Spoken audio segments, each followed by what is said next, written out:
Punk was something that like, you can participate. You can get involved. And you'll improve if you keep putting in work. So my thing is like, don't spend so much time being cerebral about it. Get involved. Get in. If you want to do it, do it. You'll get better.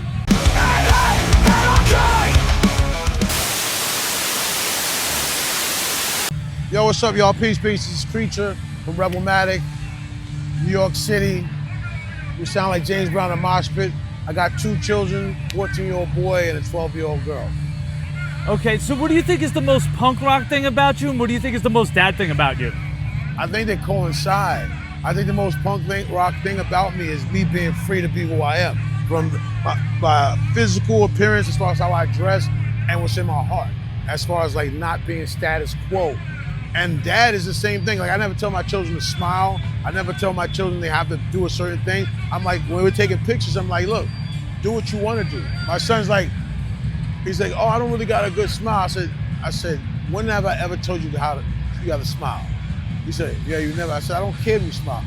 You're comfortable, that's the most important thing for me. And I feel like that's punk rock because a lot of times I feel parents, they want their children to be smiling pictures to present something to the public. Like, look, my children are well behaved and happy. I'm like, if you want to make a silly face, make a silly face. We're being serious, we make a serious face.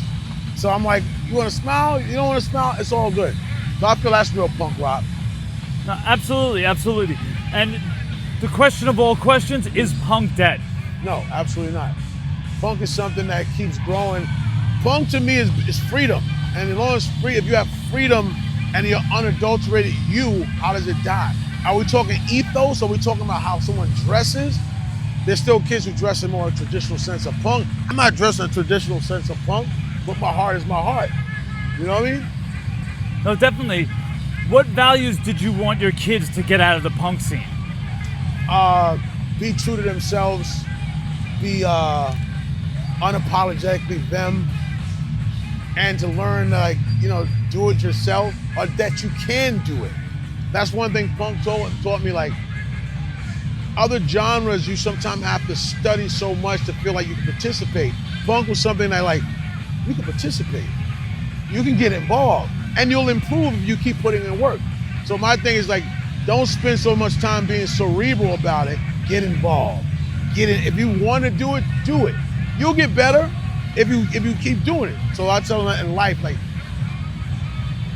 learn to swim, but eventually you can't keep looking at the water. Get in the water. Okay. Yeah. And what do you think future punk should be wary of? I mean, obviously the whole thing is always question things, right? Use your brain. Question authority, question things. Don't just digest it like a sheep. Question it, question it. I'm not like a super skeptical person. I'm a very analytical person, but I'm like, man, lead with your heart. Lead with your heart. If something don't feel right, it's probably not right. If your spirit says it's right, follow it. Follow your instincts, follow that voice that says this is wrong. You know, be quality, be a good person. That's what I would say. I don't know. That's what I would tell the future punks. Have consideration, have compassion, be kind. You don't have to be nihilistic to be in the punk. Is there something that you want to change when you were raising your kids and do differently that your parents didn't do with you? That's a good question. I mean, I feel my parents did the best they can do under their circumstances. I feel with my children, I spend more time. My father was in my life my whole life. Both my parents, I grew up with both my parents. But I know I'm going to my children's graduation. My parents never went to my graduation. Circumstantial, but still, I'm going to their graduation. I'm going to my daughter's play. Me and my son, I played football growing up. I never threw football with my father. My father was into sports. I was doing drills with my son last week.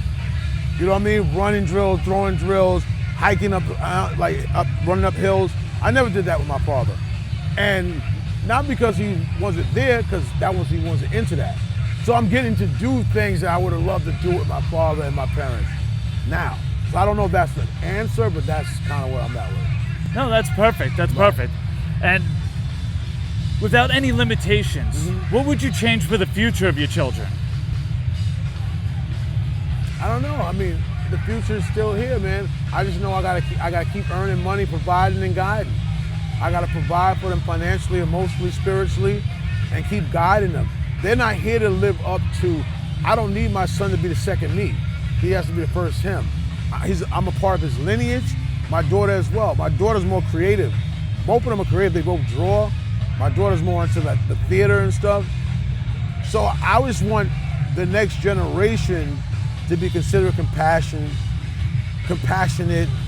and hopefully we didn't fuck this shit up so bad. Our generation and the generations older than us fuck it up for them. That's what I would say, because they seem like, for the most part, they have more empathy. They might have some things that are a little wacky, but I don't say we're to blame, but we're contributing to that. So hopefully, while we're still here, we can help rectify that for them, and they can continue and add on. Cool. Yeah. And what do you think is the importance of an event like Punk Island? Punk Island is very significant. It's a free all-age event. That already doesn't limit things to consumption of alcohol, being 21 and over. When people are young, I mean, I got into punk and hardcore as a teenager, 15, 16 years old. I was going to shows that young. Some people are even younger here. So you gotta to be able to grow with it and see it, it's life altering. Like the first show, say someone's first show here, they didn't have to pay $20, $15. They came maybe with their parents, maybe with an older brother, maybe with some people from the neighborhood. And to see 8 stages for free in New York City in 2026, it's mind-blowing. So that alone, that experience is life-changing, and hopefully they'll take it in a positive way. But I know, like, I see a lot of joyful young people here. So I mean, it's doing its purpose. I mean, this is like, I don't know how many I've been to. I've probably been to 10. I don't know how many. Maybe we probably played like 7 times. So I see it. I see young people keep coming. They keep coming, and they're not coming with frowns. They're coming with energy, and they're coming with open minds and open hearts, and they're expressing themselves with color, identification, how they present. It's beautiful, you know? And overall, are you happy? Yeah, I'm not content, but I'm definitely happy. I'm grateful is a better term for me. I'm very grateful. I'm grateful to wake up every day. I'm grateful that I have people who love me. I'm grateful that I love people. I'm grateful that people actually listen to our music and support us. I don't take that for granted. I know people in our age range, a lot of people have health ailments, and for me to be healthy and probably in the best shape I've been since probably in my life, not just physically, but mentally and spiritually, and I'm just grateful, man. I'm super grateful. I'm just happy to be here, happy to contribute to the world. I want to be here long and do what I'm doing. You know what I mean? So I guess I am happy, but I'm not content. Thank you. I appreciate your honesty. Oh yeah, dude, yeah.